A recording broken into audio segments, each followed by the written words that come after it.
could have edited some of that stuff out. I was trying to follow the instructions you gave me.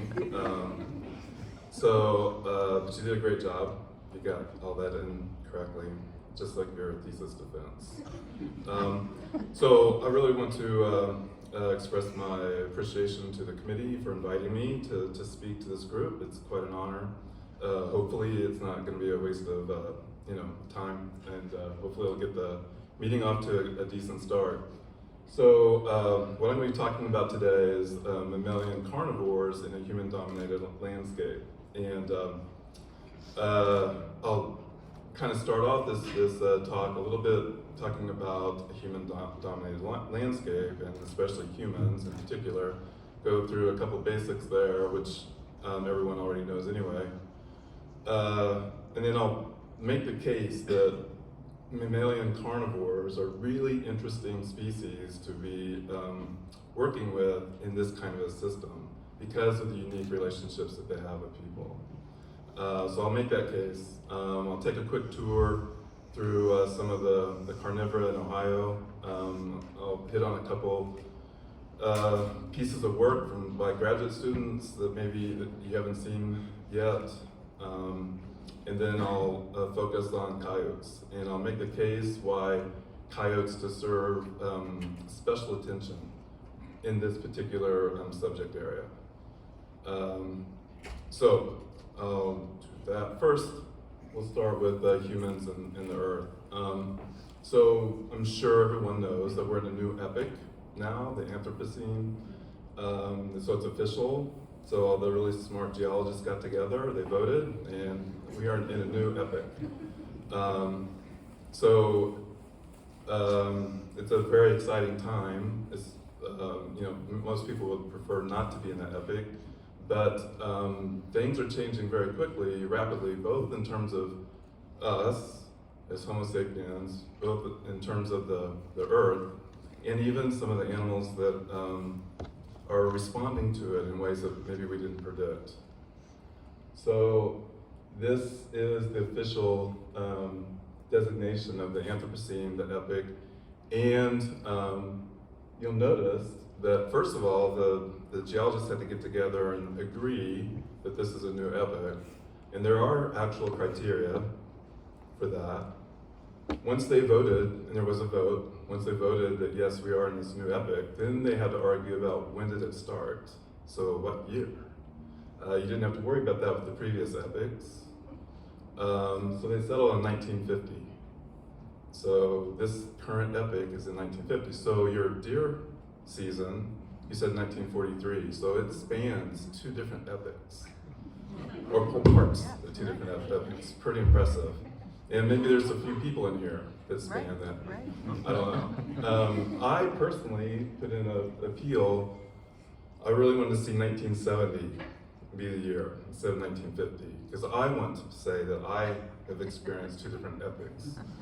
But that didn't happen.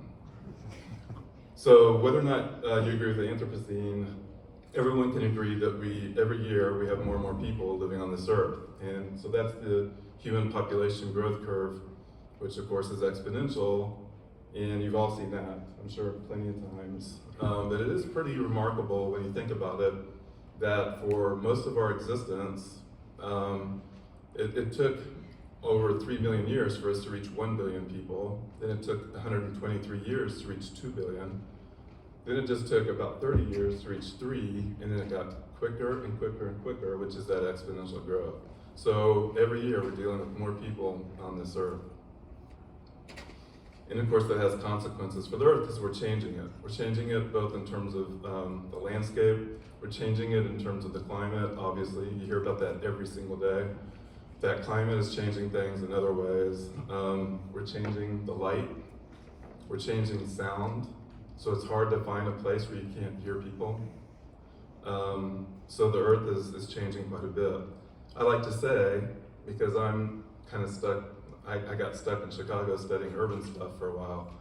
I like to tell people, all of you are studying urban animals to some degree. They're all animals that are impacted by people, even in wilderness areas. But it's more complicated than just simply numbers, just the numbers of people. So the way that we're developing and the way that our population is changing is dynamic, and it's not uniform. So Ohio makes a great model for this, and that's why we'll be talking about Ohio today. So this was a recent report on population changes in Ohio over the last 20 years. And some parts of Ohio are gaining people, but actually most parts of Ohio is losing people. So even though the overall population growth was roughly about 3%, which is pretty typical of a lot of midwestern and eastern states, there's large parts of the state that actually had a negative 1% growth rate. And so that also has impacts on the land and the property. And so that's the map. So Columbus, you're looking at the epicenter of human population growth in the state right now, where we are. Other places are losing people, and that's also having an impact. And I look at it as if there's a lot of opportunity there, that there's space. And again, Ohio's not unique. Other states are experiencing the same thing, and not just other states. The human population around the world is experiencing the same thing. It was a few years ago, we became officially an urban species. So for the history of our race, of our species, up until just a few years ago, we were always rural. And now the majority of people in the world are living in cities, which on one hand is not great, but on the other hand, it provides opportunity because it's opening up space. So that's my bias. So I do work in cities, not exclusively, and in fact, my background is not urban at all. I'm from Kansas. So Kansas has no people, or very few, and I'm related to a lot of them. So finding myself in Chicago was like the nightmare, and I'd never been in a city that big before. And I thought, like a lot of people, and this again was in the 1990s, that cities were vast wastelands, and basically you would find some sparrows and some pigeons and some rats, and then that would be about it. And then I was wrong. So there's a learning curve, but also cities have been changing since the 90s. Cities are greening, cities are managing for wildlife much more than they used to. So cities are changing, people are changing, and animals are changing too. That's my bias. So now why focus on mammalian carnivores? It's because they have a unique relationship with us. And they've had a relationship with us since our beginning. So for, again, the history of our species, we were prey and we were competitors with large carnivores. So that has created a deep respect, a deep fear with us toward them in ways that affect our behavior. We recognize that in some cases. So if you look at, for example, NFL teams, the majority, if you have to pick a group of animals that are represented as sports figures, it's mammalian carnivores because they do things like this. But we also fear them, and a lot of our management and a lot of our decisions are made based on our fear. Also, these animals need a lot of space, which creates a problem when you have, again, a human-dominated landscape. So there's special pressures that are placed on these animals that most other wildlife don't have to that degree. I'll come back to that in just a second. The threat, the risk that some of these animals pose to us hasn't gone away. It's just more evident in some areas than in others. Unfortunately, earlier this week, there was a woman and a child that were killed by a polar bear. So it goes on. These are data from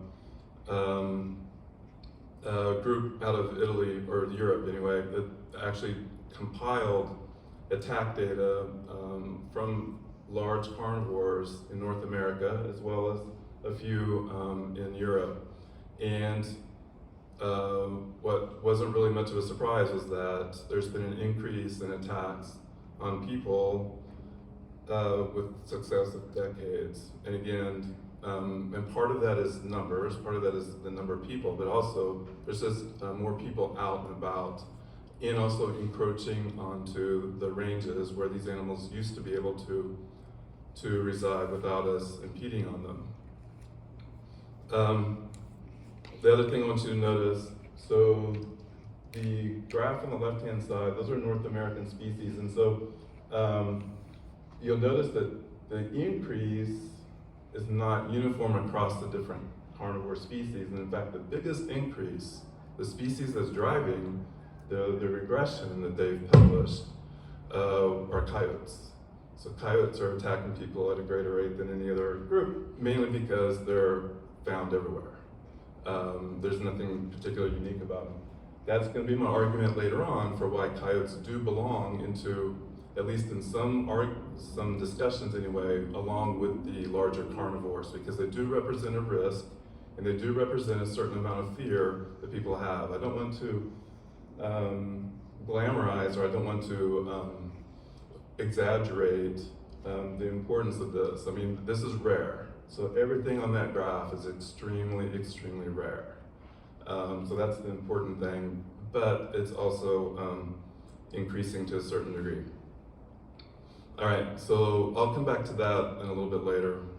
So here's what we have in terms of Ohio. This is not a complete list. I mean, we have some animals coming in and out, fishers, for example, but some of the old standbys, and I don't have them all represented here, so the largest, the black bear is not here, but just as a sampling of our carnivores, so they range the gamut from the smallest carnivore in the world to the black bear.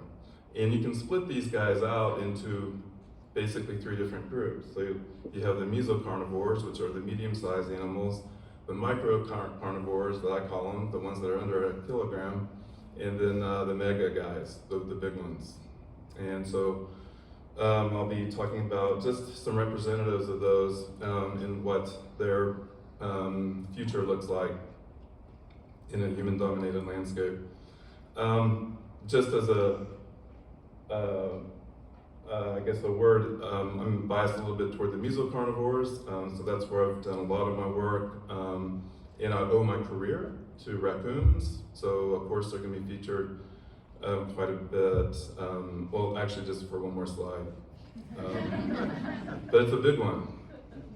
So it's the mesocarnivores. I'm going to start with the middle group. In the literature, if you look around, it's not any news to say that mesocarnivores are successful to a greater degree than the others, and in fact some of them are highly successful, and pretty soon they'll be running the world. In fact, if raccoons had an opposable thumb, we would be in big trouble. And they're the example of the mammals that are going to do the best because they're omnivores, they're generalists, they're the right size, they're not too big to where so far they haven't seriously injured anyone other than rabid animals, that's different. This happens to be what happens when you feed raccoons on a regular basis at a regular time for 30 years. So there's a particular woman that feeds these raccoons. She's been doing it ever since her husband died, which was 30 years ago. And so she has at least 100 of them living underneath her house, that's her house back there. And that's in an urban area over in Miami. So I'd heard about it, and I had to go see it for myself. Not Miami of Ohio, it's Miami, Florida. And so I couldn't believe what I saw. They're diurnal, so they actually go to bed at night because she feeds them at 10 o'clock in the morning. So they roll out from underneath her house at about 9 o'clock. You won't see them until then. And then they just sit around and wait for her. So that's an animal that's adjusting quite well to a human-dominated landscape and to human activities, and that's what you'd expect. Just like skunks and other things. I'm not going to go through the different types of research we've done with them, trying to understand how they do this. You would be able to guess most of it anyway. More recently, I've been working with neuroscientists that are interested in the brain of raccoons because it turns out that is our North American primate. So their brain is the closest thing we have to a primate brain. And there's reasons for that. It's because of their dexterity of their paws. So there's a connection between the dexterity of your paws and parts of the brain in the frontal cortex. It has to be able to receive that information. It's very similar to us. They're the ones that are closest to that. Turns out that what we're trying to look at is whether or not urban systems, urban challenges, that kind of landscape is creating smarter raccoons. Because you can grow your brain. So you can debilitate your brain.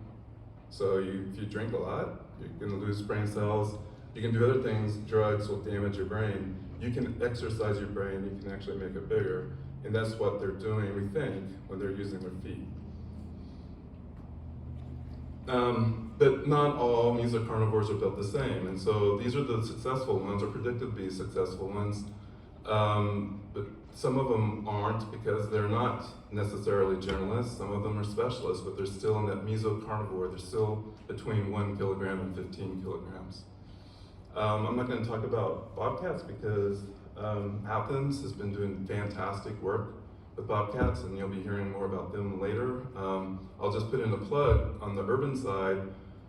There are urban bobcats. It's a little harder for cats to take advantage, again, of a diverse and challenging environment because they're restricted physiologically. But that's in LA. That's from my friend Seth Riley. They've been studying bobcats in Los Angeles for quite a while, and that's a ghetto bobcat right there. Wow. We have been looking at river otters lately. So otters represent a success story that were common here in Ohio, then were extirpated, and through reintroduction now have reestablished themselves and tend to be either increasing or at a successful level right now. And so we've been looking at that population, trying to make some predictions in terms of how things might progress with them. But they are not only doing well in Ohio, they're doing well. I mean, the reintroduction program is one of the most successful wildlife stories in terms of management and conservation, bringing that animal back. So we've been looking at carcasses. If you're curious about the latest that we worked on in terms of the age structure, if you're just curious, well, what does it look like out there with otters? So we typically have, most otters are somewhere between 2 and 3 years of age, or 1 and 2, I should say. And then the oldest is 12. And that 12-year-old was a female that happened to have she tied for the largest litter that year. So she had a litter size of 5, which for otters that's primo right there. That's a very healthy animal. Some indications of a pretty healthy population there, and continuing. So they're also an example of how Clean Water Act and other actions, the change in the way that we use resources here. So the strip mining isn't as extreme, where it's been recovered or restored quite a bit, has benefited certain species, and the river otter is one of them. So it's actually better than with a human-dominated landscape. We're also looking at their diet. So if you're curious, there's a lot of arguments among certain people in terms of what kind of impact they might be having on fisheries as they become successful. And there hasn't been a lot of work on diet using stable isotopes in midwestern populations. And so what this is actually a slide of the diet of river otters using stable isotopes. And so the left-hand axis is nitrogen, and the bottom is carbon. And your tissues have certain isotopic signatures that are carried through trophic chains. And so you can actually get a feeling for what diets are like for some of these animals by taking their tissue samples and then also comparing that to the signatures of their prey. And so in this case, I'll put the prey, their signatures on there, and so what happens is that you look to see where these animals are falling out on that isotopic map, and you get an idea of what their diets look like. I was just interested to see whether or not otters were specializing on a certain group of prey. Like, is that what they focus on, or are they basically a generalist, a very good generalist, at least in terms of prey in terms of killing and attacking prey. It turns out that the spread, that's what I was curious about. They're highly spread out. So you basically have otters that are being extremely opportunistic, and it turns out that it does change somewhat with the geographic region of Ohio in terms of what they're consuming. But the other thing I'm not going to give you the percentages, so we know what the percentage of those different diet items are in the otter's diet, but it's a little skewed here because you'll notice that the dots, each dot represents, blue is male, pink is female. Those represent an individual otter. Where they fall out in what they're close to is what is dominating their diet. But you'll notice that there's quite a few dots that are outside of our prey items, and that means that we don't have all their diet items captured or represented. And so when that happens, you have to be cautious about how you interpret the percentages of their diet. But the fact that they're spread out is, again, what I was focused on. Just for comparison, this came from a recent paper that we published on coyotes over in Nova Scotia, where it's a stable isotope map. In this case, because it's up in Nova Scotia, we're looking at snowshoe hare and moose and some other small mammals, and each one of those circles with those whiskers represents an individual coyote, and that's the difference between what you just saw with those otters and what you see in a population of actually what's normally generalist species, highly opportunistic, being forced because of conditions to specialize on a particular prey item. So you'll see that all those dots are clustered at the bottom. That's an animal being forced to be specialized. The otters aren't. The otters are covering a wide range of diet. The dashed line, the vertical dashed line, is what we call the anthropogenic line. So the carbon axis is actually the important axis that we look at least for some of these animals, and I'll come back to this in just a little bit.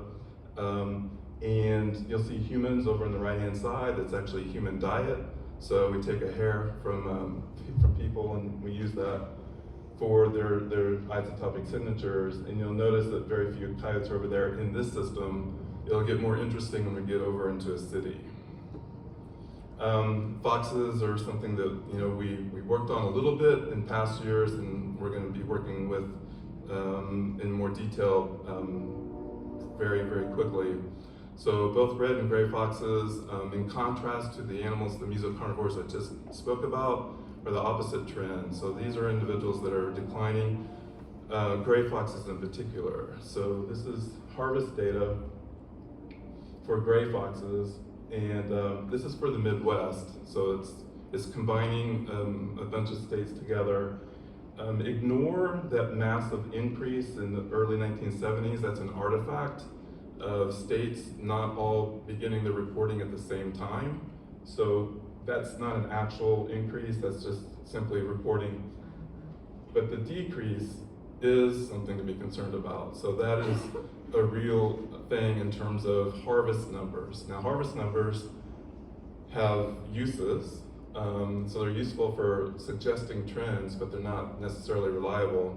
And so there needs to be other lines of evidence to support the idea that there's a decline, but most states, other lines of evidence are tending to suggest, especially when you consider pelt price and you throw that in there, that was a real wake-up call when you did not see an increase in harvest of gray foxes, that there's a problem. And so it does look like they're very rare, and we did some work, a little bit of work with them years ago, and we radio-collared some when they were already disappearing. So over in a lot of the cities, such as Chicago, when I started, gray foxes were very common. I would see them all the time.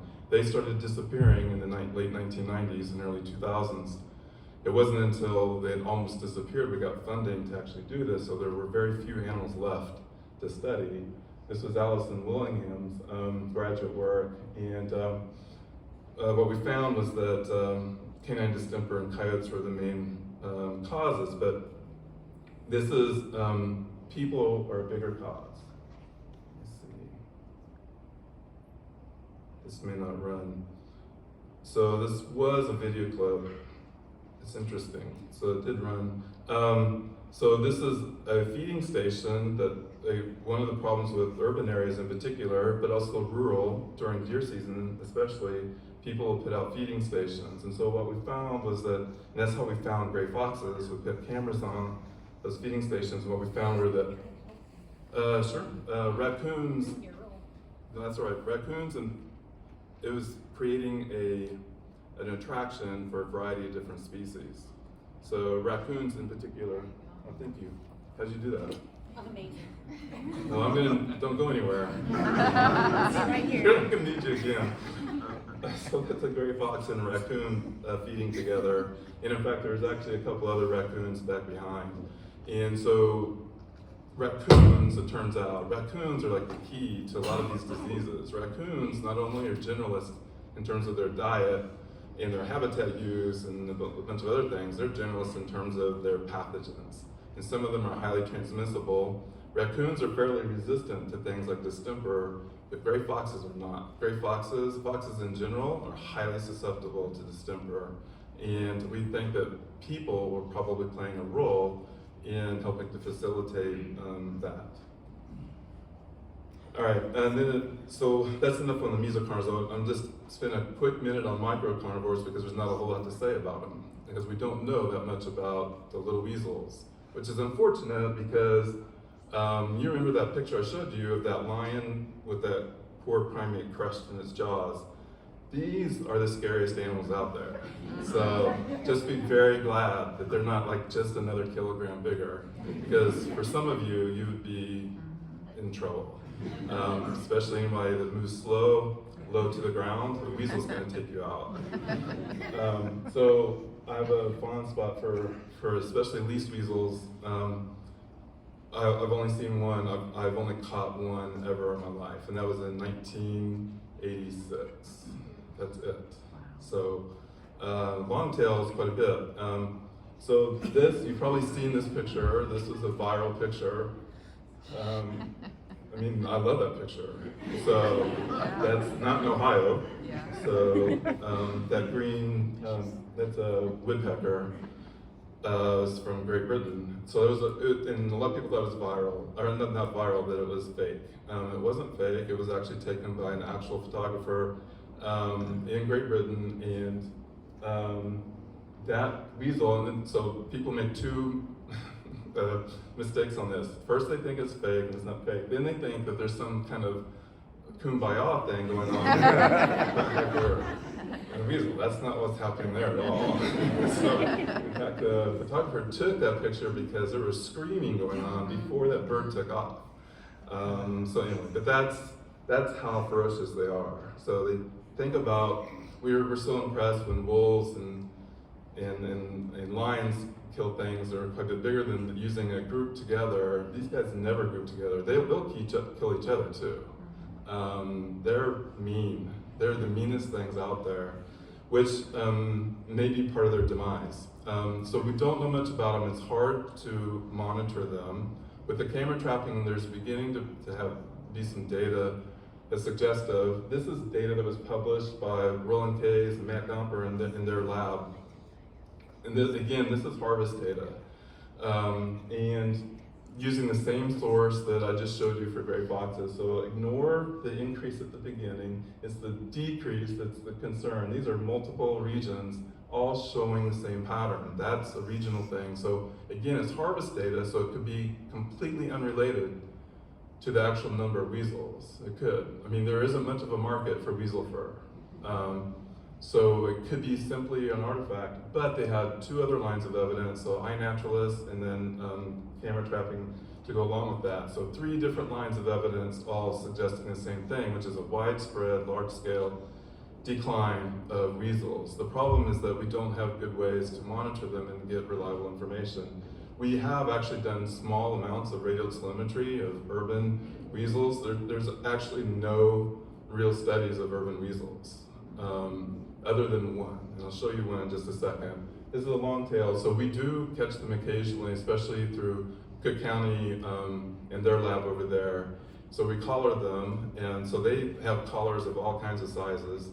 And so this is a long tail, a male, and It's a small sample size because it's just opportunistic, and of course, this is typical. What happens is that he was out for less than a month before there's any real data collected, and great horn out took him.